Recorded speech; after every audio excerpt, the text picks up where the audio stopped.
నమస్తే, welcome to the fourth estate. నేను దేవులపల్లి అమర్. రెండు తెలుగు రాష్ట్రాల్లో సంచలనం సృష్టించిన వ్యవహారం అసెంబ్లీలో ప్రకంపనలు సృష్టించింది. ఈ అంశంపై చర్చించాల్సిందేనని విపక్షం పట్టుబట్టింది. అసలు అది చర్చించాల్సిన అంశమే కాదని అధికార పక్షం ప్రకటించింది. నో టు ఓటు కోట్లు ఇవాళ మన డిస్కషన్ టాపిక్. ఇందులో పాల్గొనేందుకు మనతో సీనియర్ పాత్రికేయులు, మన తెలంగాణ దినపత్రిక సంపాదకులు శ్రీనివాస్ రెడ్డి గారు ఉన్నారు. అట్లాగే వైఎస్ఆర్సీపీ శాసనసభ్యులు కాకాని గోవర్ధన్ రెడ్డి గారు, భారతీయ జనతా పార్టీ అధికార ప్రతినిధి రఘునందన్ రావు గారు, ఆంధ్రప్రదేశ్ కాంగ్రెస్ కమిటీ ప్రధాన కార్యదర్శి గౌతమ్ గారు ఈ స్టూడియోలో ఉన్నారు. చర్చలో పాల్గొంటారు. మీరు ఈ కార్యక్రమంలో పాల్గొనవచ్చు. మీ అభిప్రాయాలు, సలహాలు, సూచనలు www.sakshi.comలో, ఫేస్బుక్లో అయితే facebook.com/sakshi న్యూస్ పేజ్లో పోస్ట్ చేయవచ్చు.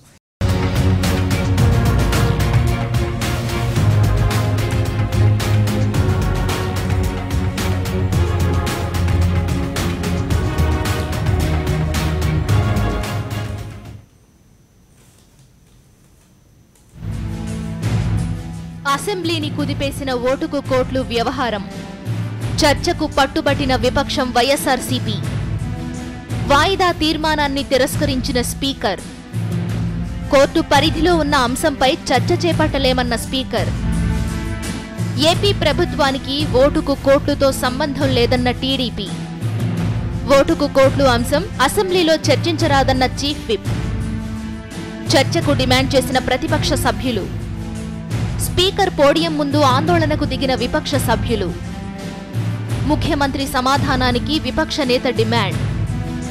సభకు రాని ముఖ్యమంత్రి చంద్రబాబు. అసెంబ్లీలోని ఛాంబర్కే పరిమితమైన సీఎం. ఓటుకు కోట్లుపై చర్చ లేకుండానే అసెంబ్లీ నిరవధిక వాయిదా.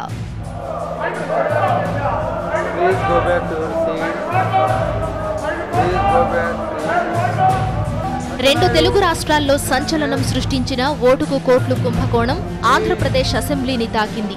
కీలకమైన ఈ విషయాన్ని చర్చించాలని కోరుతూ విపక్షం వైఎస్ఆర్సీపీ ఎమ్మెల్యేలు వాయిదా తీర్మానమిచ్చారు. దీన్ని స్పీకర్ తోసిపుచ్చారు. కీలకమైన ఈ అంశంపై చర్చ జరగాల్సిందేనని విపక్ష సభ్యులు గట్టిగా నినదించారు. ఈ క్రమంలో సభలో తీవ్ర గందరగోళం చోటు చేసుకుంది. పరిస్థితుల్లో ఇన్స్టిట్యూషనల్ హైజీన్,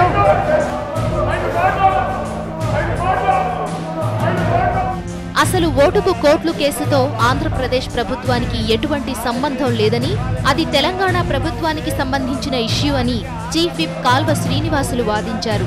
ఓటుకు కోట్లు కేసును ఆంధ్రప్రదేశ్ అసెంబ్లీలో చర్చించాల్సిన అవసరం లేదని కాల్వ శ్రీనివాసులు అన్నారు.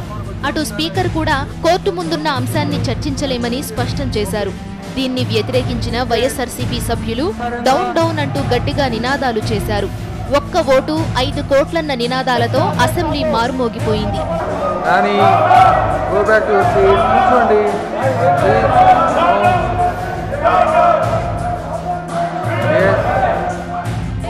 ఈ క్రమంలో స్పీకర్ కోడెల శివప్రసాదరావు సభను 5 నిమిషాలు వాయిదా వేశారు.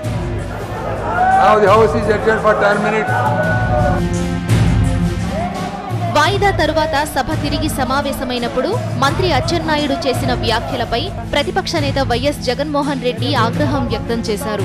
తెలంగాణ ముఖ్యమంత్రి తనకు ఫోన్ చేశారని నిరూపిస్తే ముఖ్యమంత్రి పదవి నుంచి చంద్రబాబు నాయుడు తప్పుకుంటారా అని జగన్ సవాల్ విసిరారు. కేసీఆర్ గారు నాకు ఫోన్ చేసిందంటే నిన్న రాత్రి నేను రాజీనామా చేస్తా, లేదంటే చంద్రబాబు నాయుడు రాజీనామా చేస్తానని అడగండి.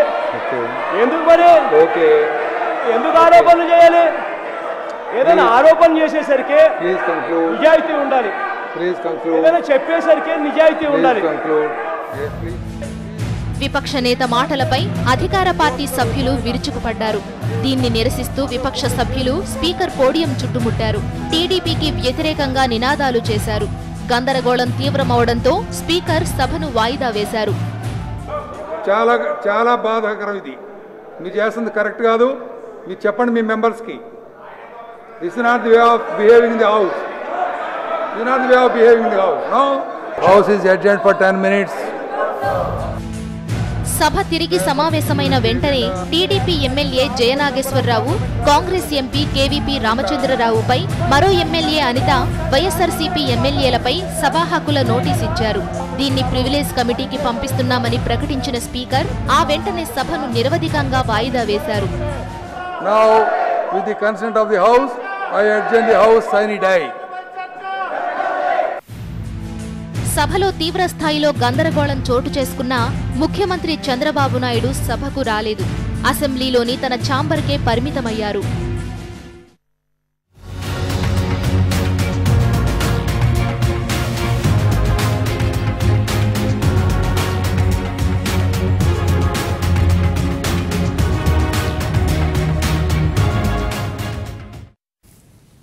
ఆంధ్రప్రదేశ్ శాసనసభ వర్షాకాల సమావేశాలు 5 రోజుల పాటు జరిగాయి. ఆ 5 రోజుల్లో కూడా చివరి 2 రోజులు ముఖ్యమంత్రి చంద్రబాబు నాయుడు గారు సభకు రాలేదు. శాసనసభ ఆవరణలో ఉన్నారు, ఆయన కార్యాలయంలో ఉన్నారు, కానీ ఆయన సభకు రాలేదు. చివరి 2 రోజుల్లో 4వ రోజున కరువు మీద చర్చ జరిగింది, తీవ్రమైన చర్చ. ఆ తర్వాత 5వ రోజున మరో ప్రధాన అంశం కోర్టు వ్యవహారం మీద చర్చ కోసం వైఎస్ఆర్ కాంగ్రెస్ పార్టీ ప్రధాన ప్రతిపక్షం పట్టుబట్టింది. అయితే అది సాగలేదు. ఆ చర్చ జరగడానికి వీల్లేదని చెప్పి అధికార పక్షం దాన్ని అంగీకరించలేదు చర్చకు. దాని గురించి మాట్లాడుకుంటున్నాం. శ్రీనివాసరెడ్డి గారు ఒకటి చెప్పమంటే, ఒక పొరుగు రాష్ట్రంలో నిజానికి ఒక పొరుగు రాష్ట్రంలో జరిగే వ్యవహారాలని ఇంకో రాష్ట్ర శాసనసభ చర్చించాల్సిన అవసరం లేదు. కానీ ఇక్కడ వచ్చేసరికి ఏమైందంటే, ఆంధ్రప్రదేశ్ శాసనసభలో ఇవాళ దాని మీద చర్చకు పట్టుబట్టిన విపక్షం అనడం ఏంటంటే, సాక్షాత్తు ఆంధ్రప్రదేశ్ ముఖ్యమంత్రి మీద అవినీతి ఆరోపణలు వచ్చినాయి పొరుగు రాష్ట్రంలో. దాని మీద ఏసీబీ ఎంక్వైరీ జరుగుతున్నది. ఇదంతా కూడా జరుగుతున్న వ్యవహారంలో రాష్ట్ర ముఖ్యమంత్రి ప్రతిష్టనే ఇన్వాల్వ్ అయి ఉంది కాబట్టి ఇది మీద చర్చించాలని ప్రతిపక్షం ఉన్నది. ఆ చర్చకు అవకాశం లేకుండా ఇవాళ సైనడ్ అయింది అసెంబ్లీ. మీరు ఎట్లా చూస్తారు? ఖచ్చితంగా ఏ అంశము ఎక్సెప్ట్ ప్రిజుడిస్ అవుతుంది, కోర్టులో చర్చకున్నది, మనం జడ్జిమెంట్ చెప్పటం సబబు కాదు అనే అంశాల మీద, దేశ విదేశ సంబంధాలకు సంబంధించిన అంశాల మీద ప్రతి అంశము చర్చకు అర్హమైంది. చట్టసభలో ప్రజాప్రతినిధులుగా తమ అభిప్రాయాలు చెప్పాల్సిన అవసరం ఉంటుంది. ఇక్కడ ముఖ్యమంత్రి మీదనే చాలా ప్రత్యక్ష ఆరోపణలు వచ్చాయి. కేసు తయారైంది కాబట్టి ఈ విషయం వచ్చినప్పుడు ముఖ్యమంత్రి, ఆంధ్రప్రదేశ్ ముఖ్యమంత్రి చాలా బాహాటంగా చాలా పెద్ద ఇది చేశాడు. ఇది ప్రజలకు వ్యతిరేకంగా తీసుకుంటున్నటువంటి వైఖరిగా తనను ఇన్వాల్వ్ చేసినట్టుంటే ఆంధ్ర ప్రజలను మొత్తాన్ని ఇన్వాల్వ్ చేసినట్టు చెప్పాడు. తెలంగాణ ప్రభుత్వం దురుద్దేశంగా లేదా కుట్రపూరితంగా తనపై ఆరోపణలు తన పార్టీకి వ్యతిరేకంగా చేస్తుందని చెప్పాడు. ఇది మంచి అవకాశం. తమను అప్రతిష్ట పాలు చేయడానికి తెలంగాణ ప్రభుత్వం కుట్ర పన్నిందని చెప్పారు. ఇది మంచి అవకాశము. తెలంగాణ ప్రభుత్వ వైఖరిని ఎండగట్టడానికైనా, కుట్రపూరితమైందని చెప్పటానికైనా, ఏది వాస్తవము ఏది అవాస్తవము అని చెప్పటానికి ఈ హౌస్ని ఖచ్చితంగా ముఖ్యమంత్రి చంద్రబాబు నాయుడు గారు ఉపయోగించుకోవాల్సింది. ప్రతిపక్షము లేవనెత్తక ముందే చెప్తే ఇంకా గౌరవంగా ఉండేది. ప్రతిపక్షము బీఎస్సీలో మాకు ఈ అవకాశం ఇవ్వాలని చెప్పి రేజ్ చేసింది. ఇది ఎట్లాగూ రేజ్ చేస్తారన్న భావం అధికార పక్షానికి ఉంటుంది. ఆ అవకాశం ఇవ్వకుండానే ఒక స్టేట్మెంట్ చేస్తే చాలా సబబుగా ఉండేది. నేను గత సంఘటన ఒకటి చెప్తాను. పార్లమెంట్లో బైరాన్ సింగ్ షెకావత్ చైర్మన్గా ఉన్నాడు, రాజ్యసభకి వైస్ ప్రెసిడెంట్గా. పెద్ద పెండమోనియం జరుగుతుంది.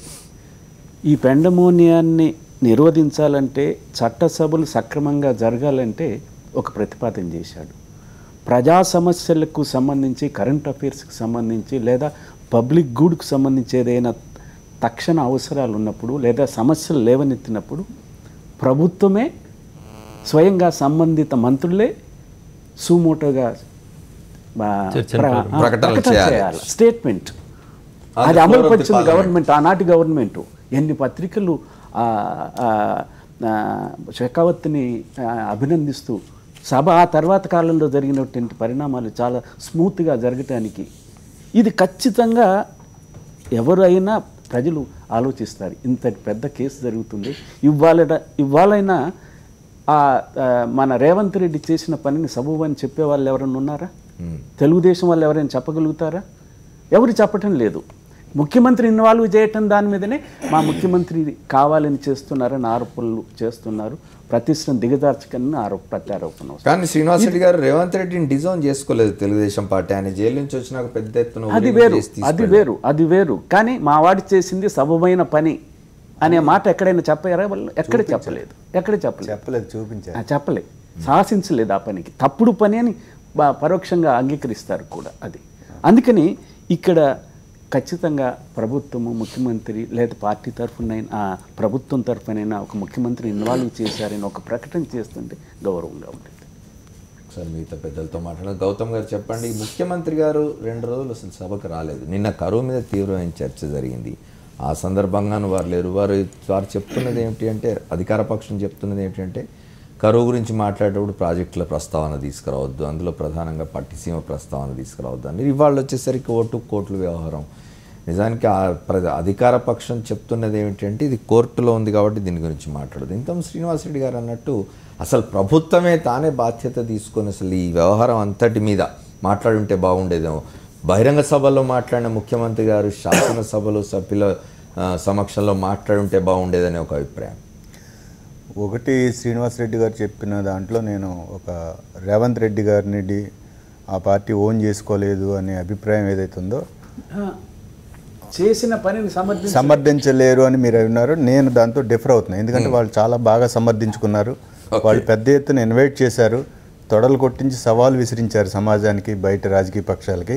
అది ఇట్ సెల్ఫ్ ఇండికేట్స్, దానికి అదిగా మాట్లాడకపోయినా ఒక ప్రదర్శన ద్వారా చూపించారు. కనుక వాళ్ళ వైఖరి, తెలుగుదేశం పార్టీ వైఖరి అవినీతి పట్ల లేదా అవినీతి కేసులు ఇరుక్కున్న వారి పట్ల ఎలా ఉంటుందనేది వాళ్ళు ప్రత్యక్షంగా చూపించారు.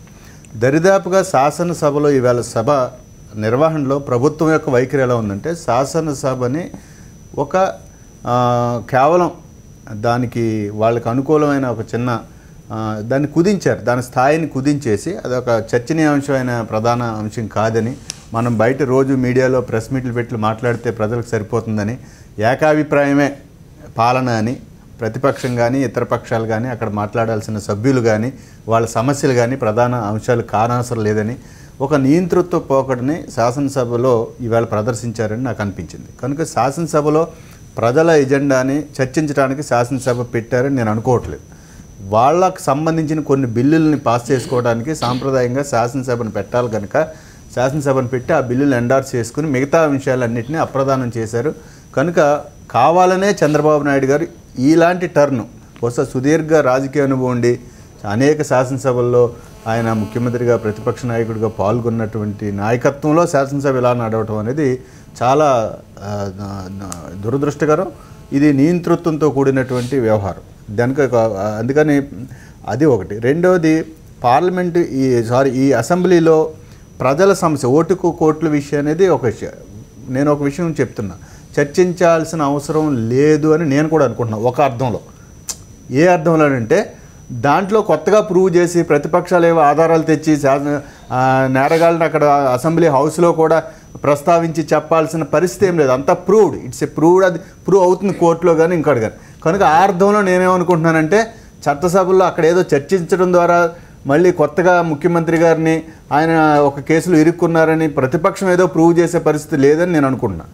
అయితే చర్చించాలా, స్టేట్మెంట్ ఇవ్వాలంటే వారు ఇష్టం. వారు ఎలా ఉన్నారంటే, స్టేట్మెంట్ ఏమని ఇస్తున్నారు, పక్క రాష్ట్రం కేసు అంటే, ఈ రాష్ట్ర ముఖ్యమంత్రి పక్క రాష్ట్రం ఇరుక్కుంటే అది పక్క రాష్ట్రం కేసు అని చెప్తా ఉన్నారు. కనుక ఏ విషయంలో చూసినా మీరు ద్వంద్వార్థాలు చూస్తే అసెంబ్లీని ప్రజల కోసం కాకుండా వారి బిల్లులు ఆమోదించుకోవడానికే అసెంబ్లీని పెట్టారు. ప్రజా సమస్యలు ఒక్క సమస్య కాదండి, ఈవేళ ఎన్ని సమస్యలు అంటే, సుమారు కాంగ్రెస్ పార్టీగా మేము 30 అంశాలతో ముఖ్యమంత్రి గారికి అందరు శాసనసభ్యులకు ఒక ఉత్తరం రాశారు ప్రెసిడెంట్ గారు. ఎందుకనంటే మాకు అసెంబ్లీలో ప్రాతినిధ్యం లేదు కనుక కనీసం మీరైనా సమస్యలు చర్చించండి అని. ఈవేళ కరువు సమస్య, లక్షలాది మంది వలసపోతున్న సమస్య ప్రధానమైన సమస్య. దాని మీద ప్రభుత్వం ఏం రెమెడీస్ ఏం తీసుకుందో లేదు, రాష్ట్ర ప్రజలకు ఏమీ ఒక విషయం చెప్పలా. మీరు అన్నట్టు కరువు రిలేటెడ్ ప్రాజెక్ట్సే. పట్టిసీమ మీద నేను అనుకుంటున్నాను మొదటి రోజు ప్రతిపక్షం కూడా తడబడింది ఒక విషయంలో. ముక్కుసూటిగా పట్టిసీమకి, పోలవరాన్ని ఆటంకం కలిగించే పట్టిసీమకి మేము వ్యతిరేకం, తాత్కాలికమైన పట్టిసీమ నిధులు దుర్వినియోగం అని చెప్పలేకపోయింది.